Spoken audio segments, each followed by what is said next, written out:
سلام، خوش اومدید به قسمت دوم مکالمه انگلیسی مثل آمریکایی. اما از این قسمت به بعد قراره یک سری از تغییراتی رو ایجاد کنیم. همونطوری که توی قسمت اول داشتیم، من اومدم روی PDF بهتون تدریس کردم و عبارت‌ها رو بهتون یاد دادم.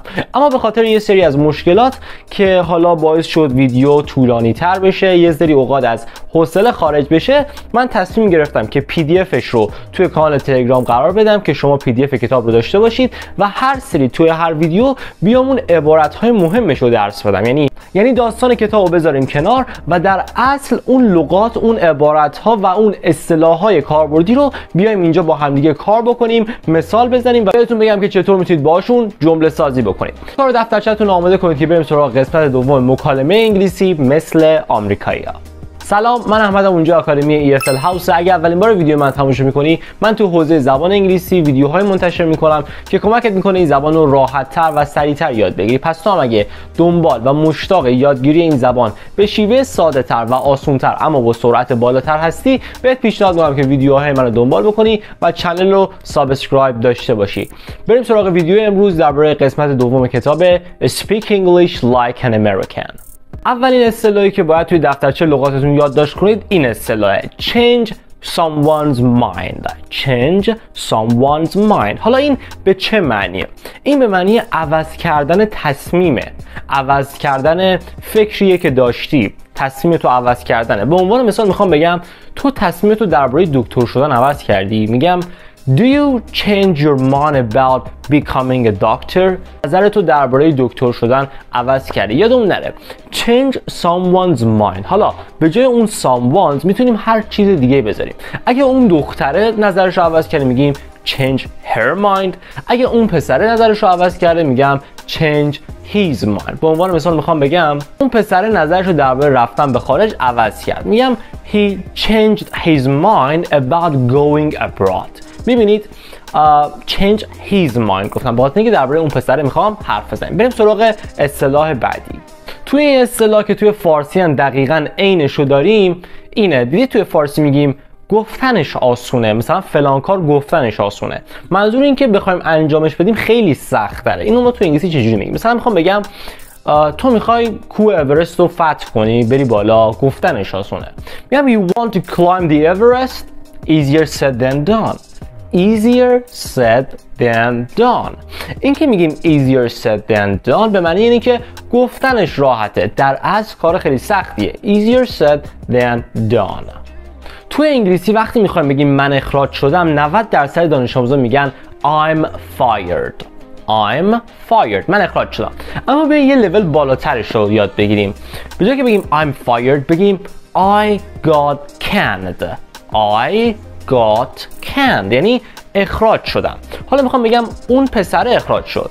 He got canned. هر چیزی که هستش رو با این عبارت get canned، حالا من تو گذشته استفاده کردم got canned، میتونیم استفاده بکنیم. اصطلاح بعدی که دقیقاً هم معنی اصطلاح don't give up هستش، به معنی تسلیم نشو، یه اصطلاحی که میگه دقیقاً تسلیم نشو یا طاقت بیار. اینو تو انگلیسی میگیم hang in there. hang in there. مثلا میخوام بگم که میدونم 2 امتیاز عقبی اما طاقت بیار. I know you're 2 points behind but please hang in there. اما لطفاً طاقت بیار، لطفاً تسلیم نشو. پس گفتیم hang in there به معنی طاقت آوردن و تسلیم نشدنه. دیدید توی فارسی میگیم توی بدترین حالت، مثلا میگیم توی بدترین حالتم ماشینمو نمیفروشم، توی بدترین حالتم فلان کار رو نمیکنم. اینو ما توی انگلیسی داریم، میگیم if worse comes to the worst. if worse comes to the worst. اگه یعنی بد برسه به بدتر یا بدتر برسه به بدترین، منظورش همینه، توی بدترین حالت. به عنوان مثال میگم even if worse comes to the worst I don't leave you. حتی توی بدترین حالت هم ترکت نمی کنم. پس توی بدترین حالت ما میگیم if worse comes to the worst. اصطلاح بعدی اصطلاحی که میگه اخماتو واکن، دیگه ناراحت نباش. همچین اصطلاحی که ما دقیقاً تو فارسی هم عینشو داریم. اینو ما توی انگلیسی میگیم keep your chin up. keep your chin up. اخماتو واکن. به عنوان مثال میگم اخماتو واکن، مطمئنم حیوان خونگی تو پیدا میکنی. Keep your chin up, I'm sure you'll find your pet. Keep your chin up, I'm sure you will find your pet. پس اخماتو واکن ما تو انگلیسی میگیم keep your chin up. اگه ویدیو رو دوست داشتین ممنون میشم که ویدیو رو لایک بکنید. این تنها کاریه که میشه در قبال یوتیوبرها و حالا کسایی که تولید محتوا انجام میدن انجام داد تا یه حمایت کوچیکی از کارشون بشه. ممنون بابت وقتی که روی ویدیو من گذاشتی. بریم سراغ ادامه ماجرا.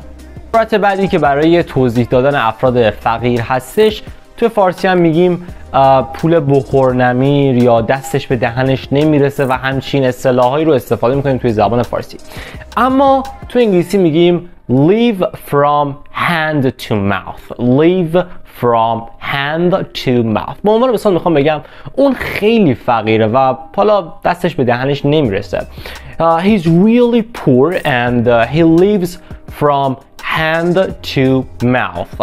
عبارت live from hand to mouth به معنی بخور نمیر و یا دستت به دهنت نرسیدنه.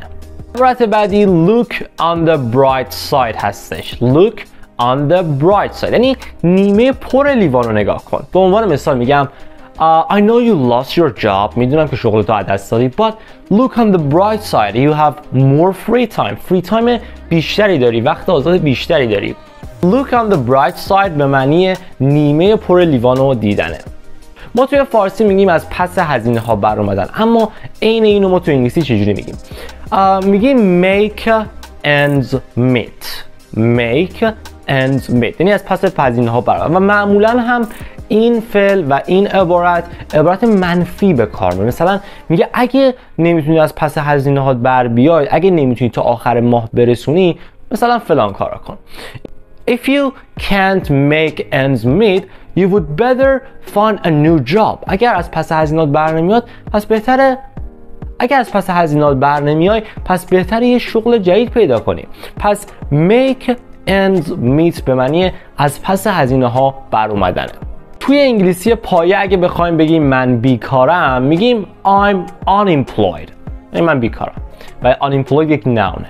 در صورتی که توی انگلیسی یه ذره پیشرفته تر میگیم be out of work. be out of work یعنی حالا شغل نداشتن و بیکار بودن. حالا منظورم اون بی چیه؟ منظورم دقیقاً امویز و آره. به عنوان مثال میخوام بگم من شغلم، من بیکارم. I'm out of work. میخوام بگم اون پسر بیکاره.